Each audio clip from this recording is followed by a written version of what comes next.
I'm going to introduce my friend, Mary Beth Wusk, who has been working here since her co-op days, right? And her husband works here too, and she can tell you about her husband and her family, and she can tell you about her career. But I just want to say that the opportunity that we've had to listen to Mary Beth in the past has been very valuable. What she has to share is very valuable for all students, but especially women, because Mary Beth has been able to not only have a successful career in electrical engineering and management, but also she's a successful wife and mother. So, Mary Beth. Thank you. So sweet. God bless you. All right. Let's see. Can you guys hear me? Do I have to talk like that? Okay. It's kind of hard to be introduced and knowing that you guys can have Dennis Bushnell, and you're going to have an F-22 pilot, and then there's me. But I'll do the best I can to keep it entertaining. Thanks a lot for coming today. It's Friday. It's a beautiful day, and I was surprised to see as many people that are here. I was a student like you. You can go ahead and go to the next slide. Thanks. Like you, 27 years ago, I was, maybe I'll just come out here. I started as a Langley Aerospace Research Summer Scholar, and I worked over in 1202 and in the instrumentation branch, which now, I'm not sure what the title of that branch is. It's changed. Electronic Systems Branch. Will Scott was with me, working on research aircraft. And I just had this standard life growing up. I'm the youngest of three, and parents were very supportive of what I wanted to do. Everybody in my family is really in business or professors, social worker, and then I was the only engineer. So I didn't have all these, bottle rocket contests or Lego competitions where I was growing up. I grew up in a really small town of like 92 people. It was in my graduating class. There were about 2,000 in the whole town. And it was a great experience. I lived in the country and had horses, big into exercise. I was, played sports year-round, different how you guys do it now, where you play hardcore, and you go to all these camps. And we just switched whatever season, because we had about 6 girls who did all the sports. So you had a chance to play that way. I ended up going to Longwood College, played volleyball there, and I had a degree in physics. I chose that route for myself because I was concerned of going from such a small school in high school to a big university. I felt that this was a good transition for me. And the program that they had there, I would spend 3 years at Longwood, and I'd go 2 years at Old Dominion and get a degree in physics and a degree in electrical engineering. So I thought it was perfect. And it worked out well for me. I did work at the Naval Surface Warfare Center for one summer, and it's in Dahlgren. I don't know if any of you guys are familiar with that area, Northern Virginia. And then I had the opportunity to come to here and start with the Langley, and I've been here since 1989. Okay, next slide. So after I was a LAR student, and I know many of you are kind of in the same situation, people are asking, how do you get into working at NASA? I actually came in, I had a degree in physics, I was still finishing up the EE, and they offered me a full-time position to do aircraft instrumentation, which was a great opportunity. It's not that I was big in the airplanes, but my husband, who I met, close after starting, he was, and I had an opportunity to be a crew member on several of our aircraft that we had here. And I don't know if you guys have a chance to do a hangar tour. You probably have something set up for them, or the NIFS does. If you don't get a hangar tour, just look up Mike Wusk, and is he here? He's not here. What a supportive husband. Okay, well, it's michael.s.wusk@nasa.gov, and send him a note and tell him you'd like a tour, a personal tour, since he wasn't here to defend himself. So I started out, my first part of my career was, we had a Boeing 737, and this was the first Boeing 737 ever built, and it's now in the Boeing Museum in Washington. So I got on this plane, and I'm now 20, I guess I was 21, 22, somewhere around there. And I was in the back of the plane. As you can see in the diagram, the model, we had an aft cockpit in that aircraft. And I was all the way back in the right before the bathrooms, in the data acquisition system. And this was an older plane, and we had all these pallets with all this hardware on it. And by the time you got to my system, the air conditioning was non-existent. So it was a little warm in the back, but I would fly with the team, and we'd change the tapes and gather data. We would put in any sensors that researchers wanted to measure, whether it was monitoring when the weight on wheels or the engine performance or any information coming from the aft cockpit. So we did quite a few different flights. Tom Yeager is here today. We spent a lot of time doing runway friction. I'm pretty sure it was the 737 as well as, maybe it was a 57. So we spent a lot of time doing flights with this. And it was a good experience. I think one of my favorite, but also my least favorite, was the wind shear work that we did, where we would fly in a clean configuration, meaning your flaps are up and you're going fairly quickly, but you're at 1,000 feet. And we'd fly through wind shear intentionally, and that was, I think, one of the pictures there. We spent time in Orlando, time in Colorado, and what we do is we were taking this airplane and we were testing we were testing like 5 different instruments and looking at the results and seeing how well their performance to warn the pilot how they performed. So you can go ahead to the next slide. So that went really well. I had inherited this system. It was, honest to God, it was breadboards, wire wrapped. You didn't want to break anything because it was like 20 years old. So then I had the opportunity to go to the F-16, and I didn't have to fly anymore, which for me was good because the bad part about the wind shear was also I said no air conditioning in the back. You're bouncing around, you're looking at a screen like this.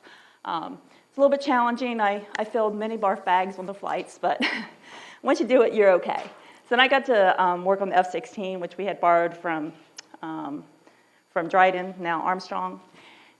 It was also another good experience. Again, data acquisition systems. We ended up instrumenting the engine. We went up to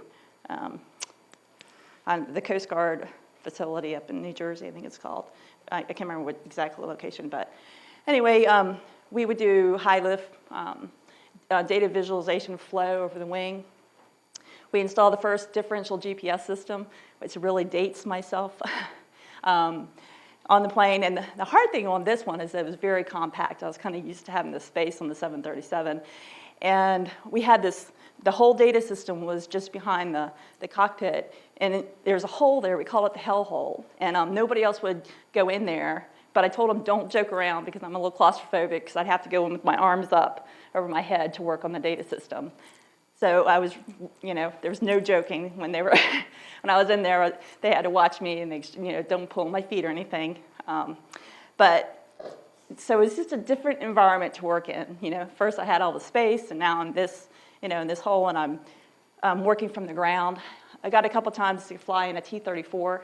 We don't really have I don't think those airplanes are here anymore, but that was interesting too. I'm not a big, remember the barf bag thing?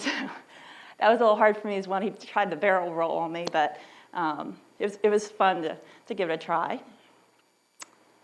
And then we got this 757, which was the second 757 that ever built from the Eastern Airlines. And it was completely stripped. And so it was awesome to have an opportunity to build the system the way I wanted to. And we would take it into what we call the Easy Lab, and this is in 1244. I don't know what they call it now. But we would do all the tests on it. And we got to build the entire pallets. And right here, none of the pallets are in it at this time. We also had the aft cockpit. Interesting fun fact about this vehicle. We got it from Eastern. It had been sitting in the desert for 5 years. And we had to do a C-check on it where they take all the panels off the aircraft. And when they took all the panels off, they found in the bathroom, 5 kilos of cocaine that had slipped down behind a panel. So I'm sure somebody died out of that process because they couldn't reach it. So anyway, we didn't use that to fund any projects or anything. We had to give that back. But so again, I got to fly on the 757, and all that was going really well. But my problem is now I have my first 2 daughters were born, and my husband's also flying on the plane.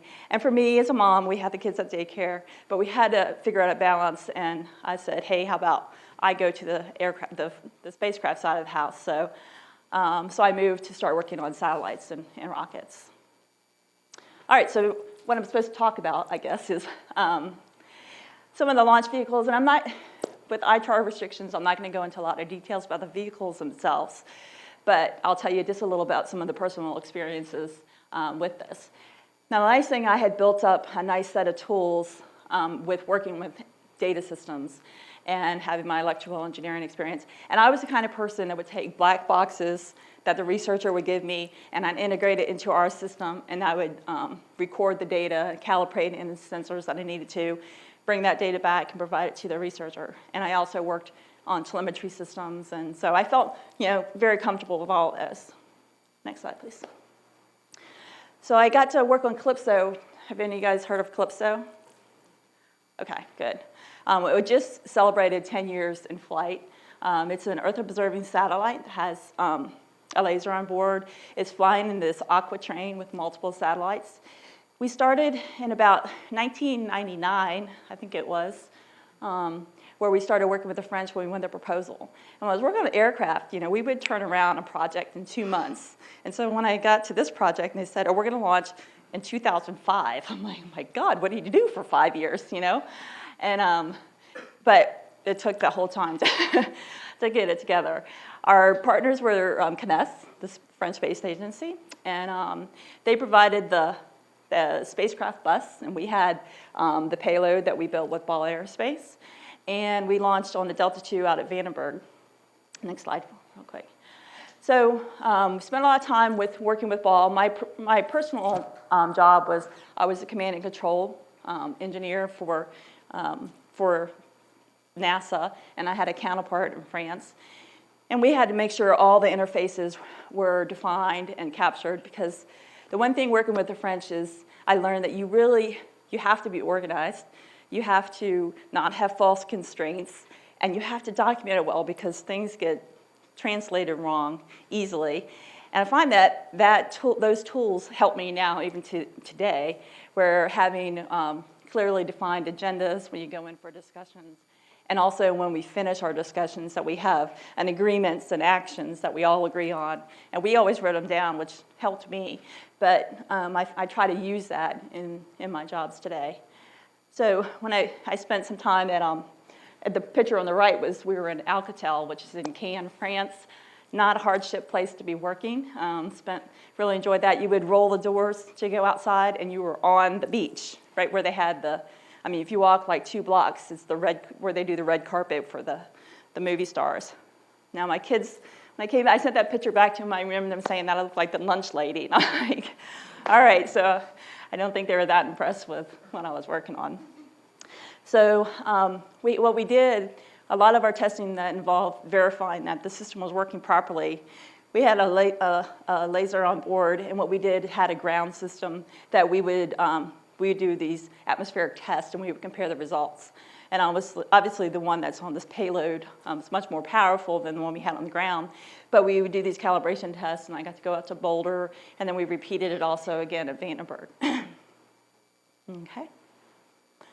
So yay, we launched, it was successful, and during that process, I would say some of the biggest things I learned was it was more about the relationships with the people I worked with, because getting to know the French people and our team, we were, like I said, we were part of a train of satellites, and I felt like every day that we were going to be canceled just because, funding goes up and goes down, but, we stayed focused and we delivered and things went well. The other thing that was kind of interesting fact on this one is we had a 1-second launch window. So you either launched or you didn't.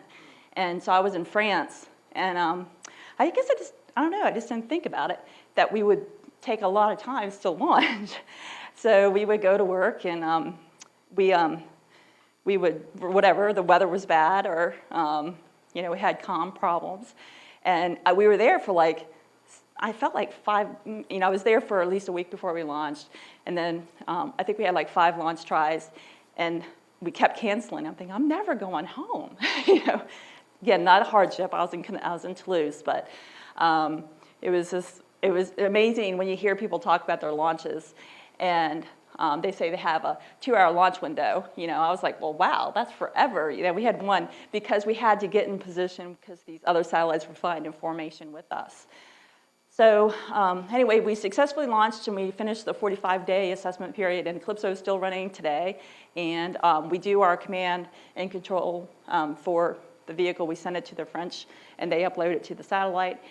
And part of what I learned on this project also was that it's really important. I had no idea how to launch a satellite, but the mission ops team joined in early, so we got to help define the procedures, understand what the vehicle was doing, and like, for example, the solid state recorder, we needed to dump it twice a day. And we wanted, what if we miss a contact? How will we recover without losing data? We had a requirement. And Goddard's really good at that sort of thing. So I had a review board that worked with me on my ground system reviews. And I ended up hiring a gentleman from Goddard to kind of give me, a little guidance on how that worked through. But we were a young team, and the team, a lot of them are still here. I don't know if anybody who works on Calypso here today. But things went well. Langley really wasn't in that area, but you have to just be open to learning new things from the other people that have the expertise. Okay. So I think she likes me to tell this story because this is such a depressing part of it. Okay. I feel like I'm a drunk driver, or I hit someone and I have to just tell the story as part of my punishment. So, all right, so then I got to go and work as a mission integration manager. And we had an opportunity to work with ATK at the time. Now they're Orbital ATK. And they wanted to build this suborbital launch vehicle with us. And I remember Steve Jersey called me at home. I don't know why I was at home. I don't know why he called me at home, but he did. And he said, he used to be our center director. At the time, he was deputy. And he said, hey, would you be willing to work with ATK? They're building a research vehicle, and there's about I think a 60% chance of success. And, and we know that. You just have to get it to the pad. And I was like, okay. And, can't say I've launched a launch vehicle before, but, I still have, what I've done on the aircraft, what I did on Calypso, I understand the process. And I learned as we went through it. So worked with them. We had 2 payloads on board. You can go next slide. The top 13 feet is called high bolt. It was a big copper, looks like a screwdriver, and this was to test some hypersonic projects. The sensors were actually embedded into the copper. We were looking at where the transition from laminar to turbulent flow. And then on the other side, we were looking at, we had areas that were raised, because we were looking at, this is when the space shuttle was flying and they're trying to figure out what is the impact to, if these tiles come loose, what could happen. So we were looking at that as well. Again, back to my F-16 days, everything was crammed inside of that high bolt, so we had to make it so you could reach it, you could check it out. And we're at the Eastern Shore, and we have these sensors on board, and I don't know if you guys have been to the Eastern Shore. I know a few of you are there this week, some of my team.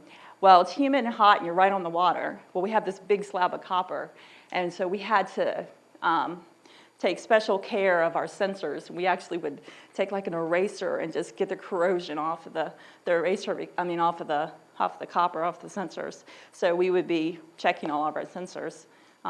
We actually had finished, our payload was ready prior to the rest of the vehicle, so we had this big rotisserie structure that we can move it around as we're checking it out.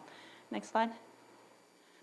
So like I said, we had problems because you'll see later, we were right on the water, so we took a little sample of the copper and we instrumented it, and we left it out there over time because we knew we were going to be out on the launch pad for a while, and we wanted to kind of measure the corrosion and how it looked.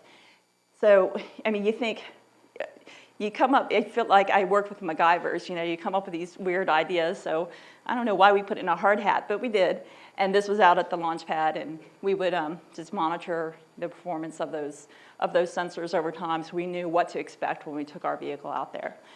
Then we had, one more thing on this slide. The other thing we had that was kind of unique, this is the biggest payload that Wallops had ever tested, and we were trying to do a bend test because you want to see if any sections of the vehicle bend. And our attachment to the vehicle itself was just after that radix joint. And so when we did the bend test, we were seeing that it was bending. Okay, so we're trying to figure out what's going on. I'm responsible for this half, ATK is responsible for that half, and we couldn't figure out why we were seeing a yield in between the two. And we spent weeks on that table, and we ended up going back and putting in measurements, at each one of our joints. And I didn't think about putting a measurement on the floor, but we went back and put it on the floor, and we saw that it wasn't bending at all. The floor, we actually, underneath the floor are these big bolts, we actually sheared the bolts off, and so the floor was moving. So, yeah, that didn't go over well with wallops, but, so we spent weeks working that out. So you kind of just run into these things as you're going through the process, and you just put your heads together and try to figure out, what's the best path forward. So we figured that out. We recognized that there was no issues with the vehicle bending, and we moved forward. Next slide. The second payload we had was from Ames, and it was encapsulated into this ejection box. They had four different payloads. What they were doing is they wanted to be ejected out once we got to a certain altitude and have these spheres then come in, and they're looking at atmospheric data. So, you usually shoot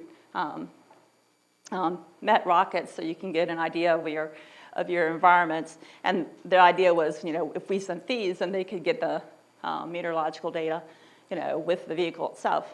So they were in there testing, and I walked in there and they were testing, and they were doing, it was a pyro, and they were opening up the box. Well, I had my camera and I had flash on, and I just took a picture, and they freaked because, it was right when the pyro went off, and they thought something had exploded, more in the room. So note to self, don't bring your camera with the flash on when they're doing pyro testing. So anyway, so those are those top two payloads, and then we had the next slide kind of shows you the rest of the vehicle. How we did it, and I learned a lot from ATK. They had like 30 people there from ATK, and we had like 6 from NASA.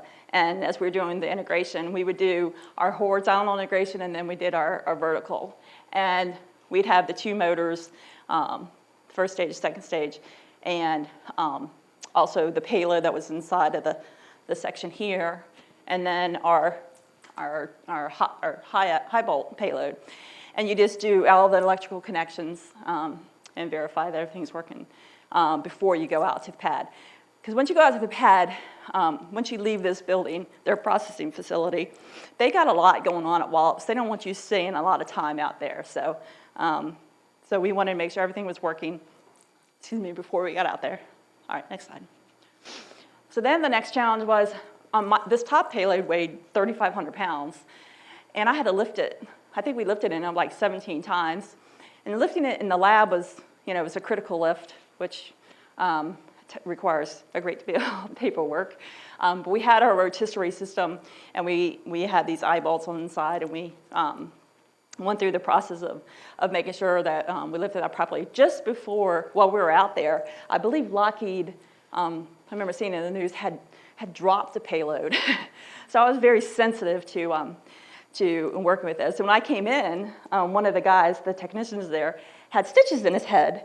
And he had told me that, well, he didn't tell me, the guys that I worked with told me, that he had actually, they didn't drop it on the ground, but it hit him. So, but he was the one you wanted on your team, because he's not going to get hit twice, right? So, so we got the payload up, and we had to go up like 100 feet in the air. We had to have a critical, we had to have a special lift that had special braking systems. And just to get that truck down there was very expensive, or that crane down there. Had to go over special bridges, and just that in itself was a job. So we got the payload installed. Next slide. Okay. And like I said, we were right next to the water, which was a little difficult when you're out there and you have these copper sensors. We had, our QA guys had to do some special, we put some special film over the copper. Of course, QA, I don't know if anybody's from here from QA, they make you watch all the videos where, they show people are in a room and the electrostatic discharge, and then people are not in the room anymore. They made you watch all those videos as we're, working with our payload. But it worked. We didn't have any issues. We got the corrosion fixed. And we're up there on this pedestal. And another group of team, they came and they wanted to measure the acoustic measurements because they hadn't had a vertical launch in a while. So we had spent a couple months putting an array of acoustic microphones all through the marsh area. Of course, you were wearing full gear because the ticks and the mosquitoes are so bad there. But we had a whole array of microphones in there as well. So we're ready to launch. It took me about 2 years to get to this point. And on top of this, I had just as my other part-time job on this, that I had no experience in it whatsoever. I'm surprised they allowed me to do this. I had to write a Space Act agreement with ATK. And part of the process in that Space Act agreement, this is the first time NASA had ever sponsored a launch without going through the FAA. So I had to write the Space Act agreement that had to be signed by the head of Mike Griffin at the time. $1.2 billion indemnification clause, an insurance policy, that if some reason this vehicle exploded and hit someone's property and did damage, that NASA would go to Congress and ask for $1.2 billion. So when you're signing stuff like that, it took about 18 months. I spent a lot of time with legal. Again, this is not electrical engineer, physics. So it was a learning process, but the nice thing, you have the support from the center to give you the assets you need. So now we're in the control room, and we're all ready to go. We've done multiple dress rehearsals. It's 5 o'clock in the morning.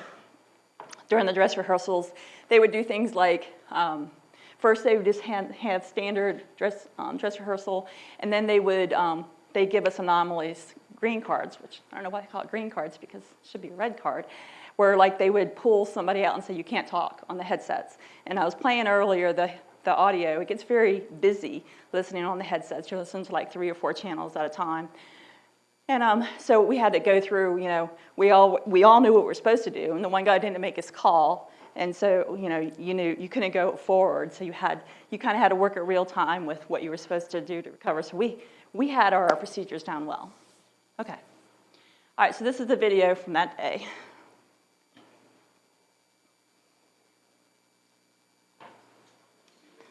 Yeah, turn this down, please. So we've been in there since, I think, about 2 in the morning, because you start pre-flight about 3 hours ahead. Wallops guys start earlier than that.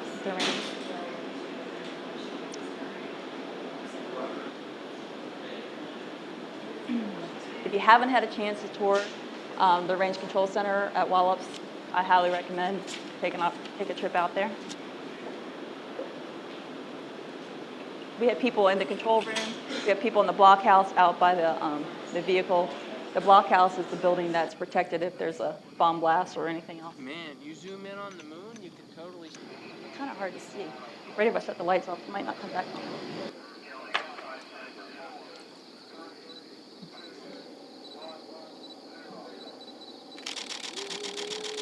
That's the cameras taking pictures. Turn it up. Oh, okay. So we clap. It's looking good.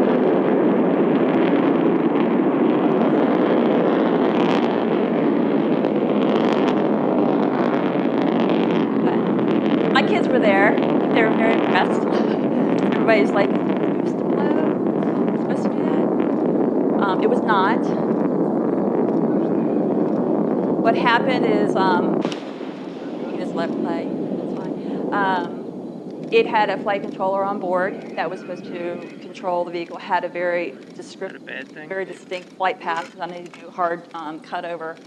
And we have what we call termination lines that are invisible lines that we actually physically have somebody out on the field. If they see that vehicle exceeding that line, they call back and to the control center, and they hit the flight termination system, and we terminate the flight. We also qualify the flight termination system, which is another kind of scary thing to do, because how often do flight termination systems have to be used? So the success rate is kind of not real clear. But and we also only had so many units left test versus being our spares, so we spent quite a bit of time. So it went in the water. We got it, I think, Something's about a burning mile to out 2 there. miles up. Some of it hit It marsh. landed on, And is that on the ocean? we couldn't leave the island. They put us Something's under burning out staff there. investigation. I just see didn't think flames. about it all that well because some other people I saw had taken their laptops out before the launch. That must be on a marsh. That, and I just Unless it's the think about water. it. But yeah, if it wasn't anything in the control room was considered in evidence.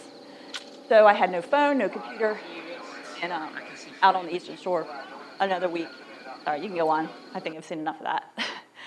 So that's just a time-lapse video of we did have apogee. The cool things that happened, one was that the acoustic array worked phenomenal. They got their data.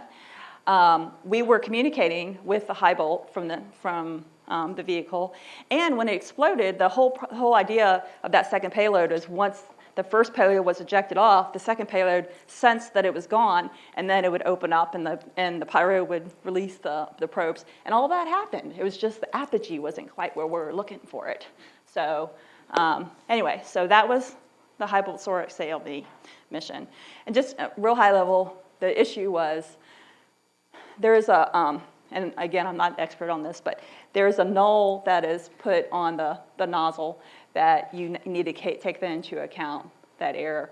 And we didn't propagate that error properly through the flight. It did great initially, but then it wasn't compounded correctly as vehicle went. Okay. So Steve, my boss, says to me again, go back to Wallops. And let's do the inflatable reentry vehicle experiment. Now this project, this is IRV 2, so I'm coming off of a IRV 1 that failed because the pyros were wired backwards. So I had to do a build to print of IRV 2 and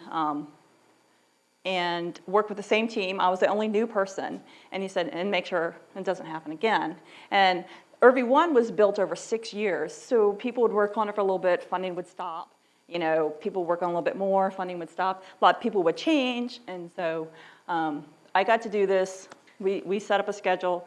It was for 13 months. We did it in 13 months and 4 days, so I was really proud of getting through that quickly. Okay, next slide. The idea is it's to go exo-atmospheric, eject the nose cone off, inflate, and re-enter the atmosphere. And you want to go ahead and click that. Sorry, my email might be on. There was a video in the last one. It's just on the right, where it says Cheatwood. I know. See, my mouse doesn't work on my computer when she's... So the big problem we had on RV1 is that we didn't separate properly from the vehicle, so...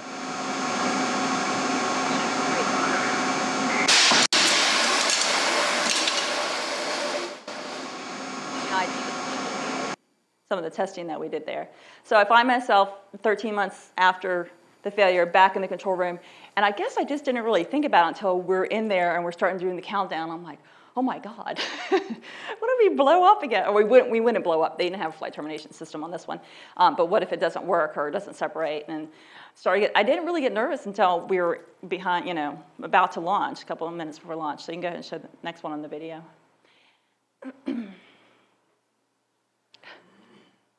Hey, Bill Nye, the planetary guy here, Vice My hero. President of the Planetary Society. But let me tell you what happened this week that was cool. NASA, with all the other stuff that's going on, all the other controversy, successfully launched and deployed the inflatable reentry vehicle experiment.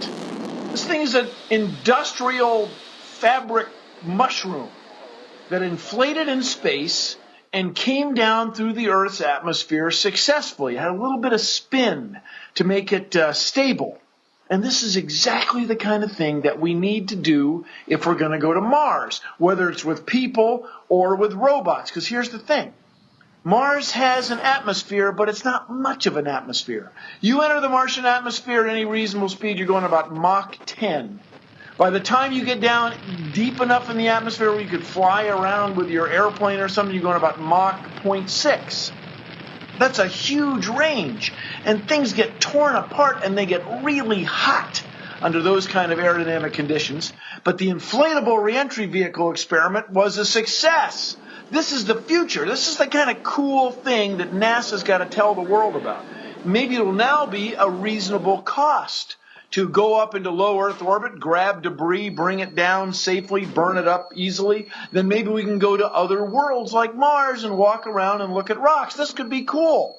All from the IRV, the Inflatable Reentry Vehicle Experiment. Way to go, you guys. Good work. I gotta fly. Bill Nye, the planetary guy.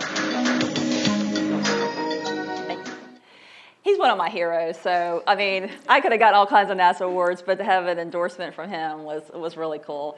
So with success comes a follow-on project, the Hypersonic Inflatable Aerodynamic Decelerator Project.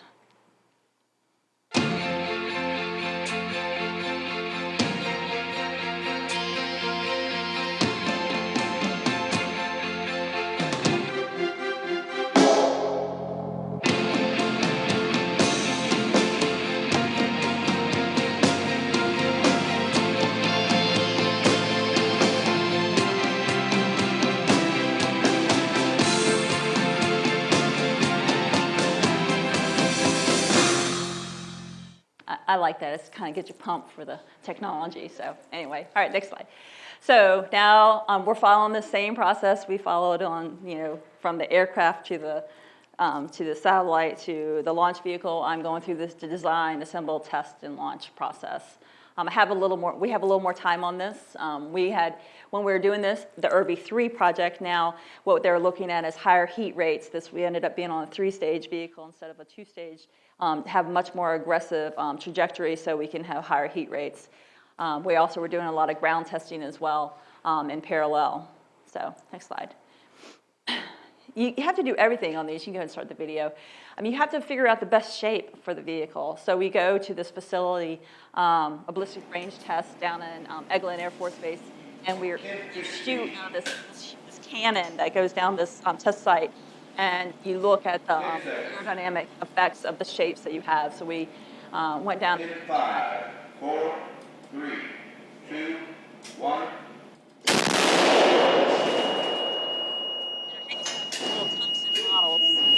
Where we're looking at different shapes. So we came up with our best shape. You can go next slide. I'm going to go a little quicker. We also look now at the thermal protection system and figuring out what is the best combination of the materials.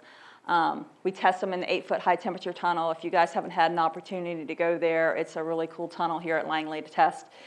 Then we tested the nose cap on the vehicle. This was, aluminum with material draped across, but we also had the sensors embedded in them. We had to make sure that that performed properly. So we're in an ArcJet facility down at Johnson. Next slide. You can go ahead and start all those. We did all kinds of testing on the straps, the cords that were inside of the structure.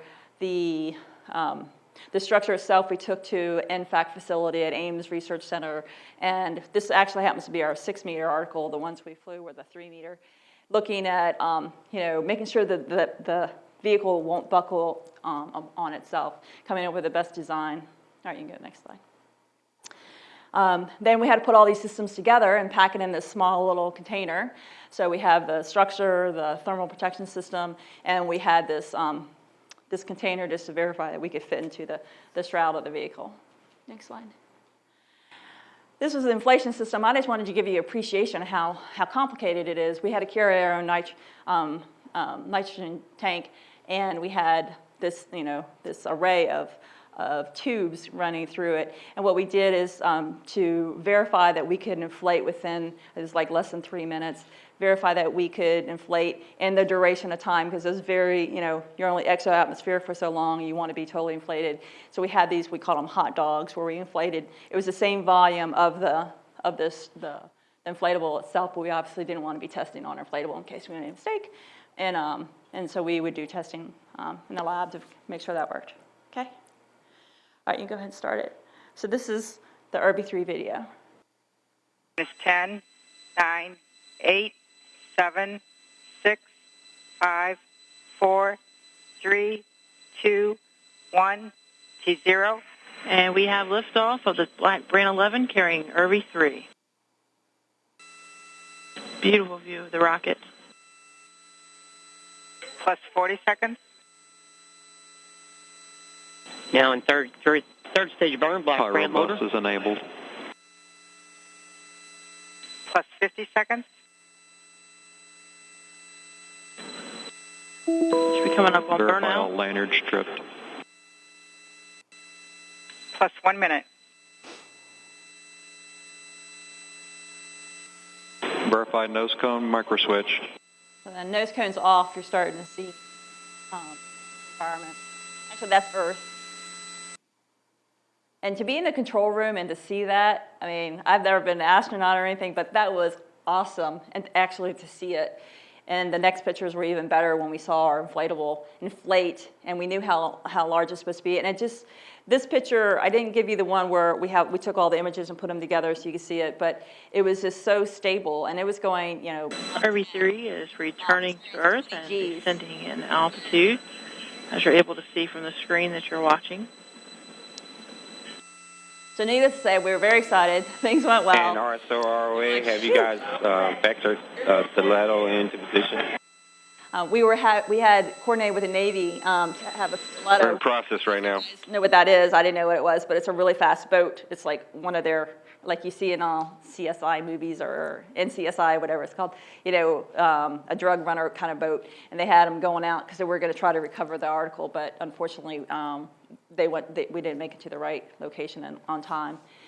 So just in summary, and I just have one more trailer video I wanted to show you, but in summary, I just wanted to say for you guys as students, the most important thing to me, what helped me the most was, you know, have time in the trenches, really get your hands dirty, be willing to, you know, do whatever it takes to get time with hardware or the software and being part of a team. Everybody brings a different perspective to the team, so get that time. So when you get into, you know, higher level positions or you're the integration manager, you understand the risk that are associated with your approach, and you can add value to it.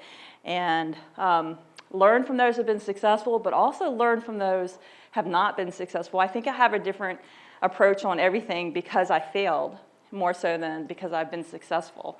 You know, I always think, what will the mishap team review board ask me when I fail? You know, did you do this? Did you test this? Did you do a simulation of the flight control system?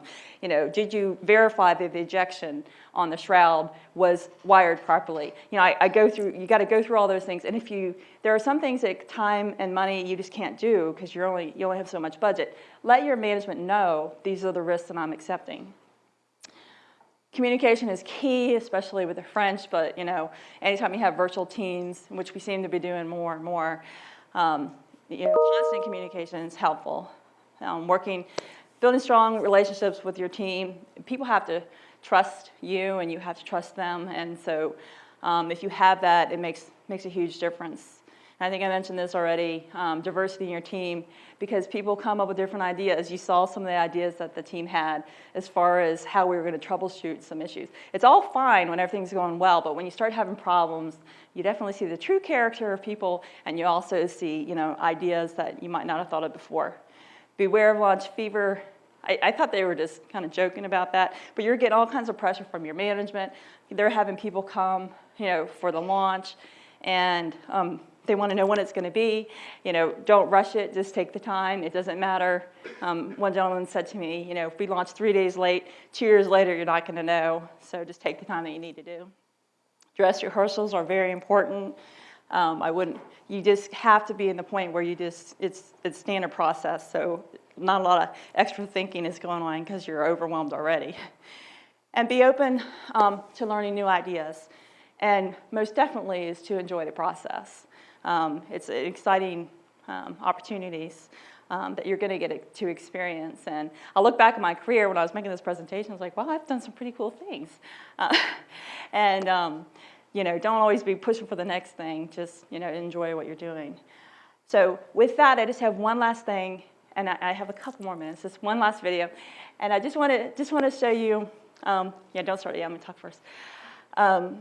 So we worked on these thermal protection systems. This really doesn't have to do with launch vehicles, but it's how we took that technology that we developed from those flights that we had. So we were looking at thermal protection systems that can handle high heat rates, that can be packed into small areas that that are fairly lightweight, because weight does, cost when you're flying a satellite, when you're bringing in a reentry vehicle. And there was something that happened. We launched in 2012. In 2013, there was a fire in Yarnell Hill in Arizona where firefighters died. And I remember watching the news, and I was like, I immediately called one of my engineers and I said, hey, I saw those entrapment shelters that those guys were in, and they all deployed them and they all died. And I'm like, couldn't our materials that we're developing for the space application, could they be used in some form? And there's been, great deal of advancements in materials just in the last 5 years, And he said, yeah, I do think it is. I mean, it's a viable option. We didn't want to overwhelm the Forest Service. We didn't want to think they were ambulance chasers or anything, but we approached them and said, hey, I think, we might be able, to help as far as developing these new shelters. And the Forest Service, because of that accident, had moved the design improvement plan up for these shelters by, I think, a year or two.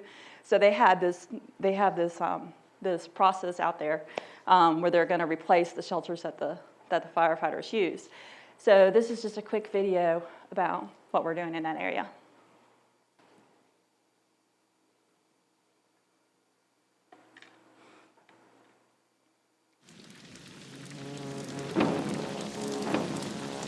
We're circling overhead. We do have a few patients we were trying to reach in Yarnell. Yarnell Hill, Arizona, 2013.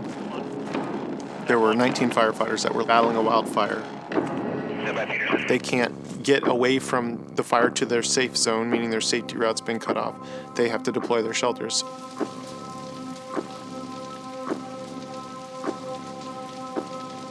They knew that they had fire on both sides of them. They had fire behind them, and now they have fire ahead of them. These shelters are only brought out when there's no other way out. So the firefighters will encapsulate themselves in it as the fire blows over. Did they deploy, they said? Yeah. We're talking minutes when they made this decision. And they were in a very tight deployment area. All of their shelters were pulled, and they all deployed at the same time, and they all died in this location.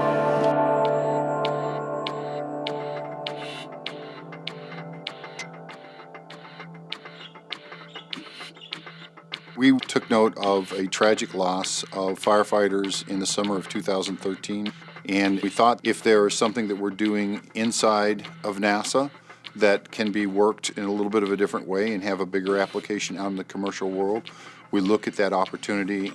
We take this technology that we've been developing for a space application and transition it to support the needs of these entrapment shelters. NASA's been working on a technology that is going to be enabling humans on Mars for exploration, and that's the inflatable decelerator. One of the key engineering requirements for that decelerator is to have a flexible thermal protection system. There's a lot of common themes here between the flexible heat shield material that we work with here at NASA and the fire shelter. So flexible TPS systems, it's really sort of like a thermal blanket is what it is. It's something you can compact, stow, put away, and then you use it when you have the vehicle actually enter into the atmosphere. And that's the technology we were working. We're re-entering the atmosphere, and we need to survive that high heat rate for a very short duration of time. So is there any potential that we could use these thermal protection systems to improve these shelters that they're using for these entrapment situations? Made a contact with the Forest Service about 8 months later, and that's where Chief started. The difference between the technology that we've applied in the two areas, it's the same basic physical science that we're using on both sides, but the materials do change. 3, 2, 1, mark. We've tested over 290 different unique material layups. We call it coupon level testing. The ability to rapidly screen these materials, we've involved a lot of interns and volunteers, and students can get hands-on involvement in these types of projects and turn around 10 samples a day, and it's just great ability to learn from this test apparatus. That peak temperature is not the real big challenge for us. The really big challenge, they don't want these systems to be very heavy. They can't be more than 5 pounds. They walk around with them all day. They're packed up on their sides. When they use them, they need to be deployed quickly. Once we settle on some layups that we think are really worth looking at more carefully, then we pony up and build some full-scale fire shelters. Full-scale fire shelters placed in an enclosure, and there's basically propane torches that are used to simulate a fire environment around the shelter. 2, 1. We usually have thermocouples to measure temperatures. We'll measure heat fluxes to make certain that the air in there is meeting the conditions that they need to have breathable air. And then we've had an opportunity to actually take the shelters out into a controlled wildfire area, set a forest fire that is a controlled situation, and then take measurements that are more realistic to what the firefighters would actually see in a deployment situation. It's a life changer in this situation. The benefit for both groups from this collaboration that we've had with the Forest Service is that NASA has been able to take some of the concepts that the Forest Service has been looking at and apply them and look at how they might apply to our entry systems. I don't want them to have died in vain. I'm encouraged that we can all learn from this. I know that they would want us to all carry on. They would want the Granite Mountain Hotshots to live on and continue to protect lives and learn those lessons. I just thought that was such a powerful video. We just released it yesterday. It hasn't officially been released, so hopefully Kathy Barnstone's not here and not going to yell at me for doing that. But I just think it's really cool that the technology that you're working on, that you're a part of, whatever role you're in. If you're the mechanical engineer designing, the structure, or the electrical engineer getting the measurements, or the thermal engineer figuring out the materials, the safety that's working to make sure that our flights, are properly implemented. Whatever your role is, it's part of a team that's making technology that makes a difference. So I hope that you too get an opportunity and make those connections with people. Make that connection with the technology and transitioning it to other needs. Look for that. I mean, if I can do it, anybody can do it, right? So thank you for your time today, and I hope you have fun with your bottle rocket contest. Do you have time for questions? Sure. It's what I can answer. I got yelled at by the ITAR guys. Oh, okay. So I'll answer what I can. Okay. I didn't get yelled at by the ITAR guys. If you have any questions, now's the time. So just raise your hand. Yeah, do you have any questions? Or stand up and speak up if you have a question. Tom, you cannot ask questions. Put your hand down. Anyone else? No. What's up, Tom? You showed a group picture of the Calypso team. That was just the mission ops team. I mean, there were many more that were involved. Well, there were 2 people holding up zeros.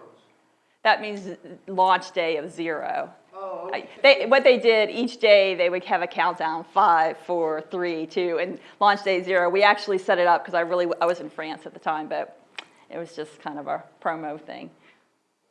But good observation. Any other questions?